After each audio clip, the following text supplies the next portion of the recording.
আমার সামনে সেই বিখ্যাত কোম্পানি অ্যাথার এনার্জির অ্যাথারের গাড়ি অ্যাথার 450S। এটাতেও কিন্তু লিথিয়াম ব্যাটারি এর পায়ের নিচে থাকে। এটা হচ্ছে সেই ওলা বিখ্যাত চর্চিত সেই গাড়ি, এটাও কিন্তু লিথিয়াম ব্যাটারি পায়ের নিচে থাকে। আবার এটাও হচ্ছে মহেন্দ্রা কোম্পানির ইলেকট্রিক অটো, এটাতেও কিন্তু লিথিয়াম ব্যাটারি।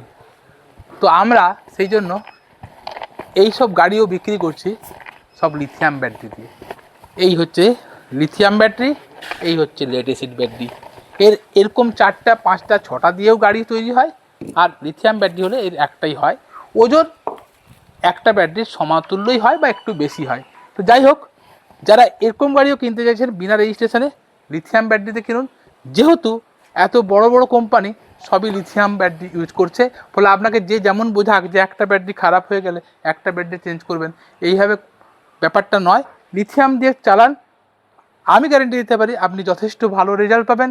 গাড়ি হালকা হবে, তাড়াতাড়ি চার্জ হবে, এবং গভর্নমেন্টকে যে ট্যাক্স দিতে হয় সেই জিএসটি, সেটাও কিন্তু কম লাগে। এইসব ব্যাটারিতে 28% ট্যাক্স লাগে। ফলে এইসব গাড়ি লিথিয়াম ব্যাটারি, এগুলো তো ব্যাটারির সঙ্গে থাকে না, ওগুলো তো ব্যাটারির সঙ্গেই থাকে। ফলে ওটাতে আপনি লেড অ্যাসিড দিয়ে পাবেনই না। আর এগুলো যদি কিনতে চান লিথিয়াম ব্যাটারি দিয়েই পাবেন।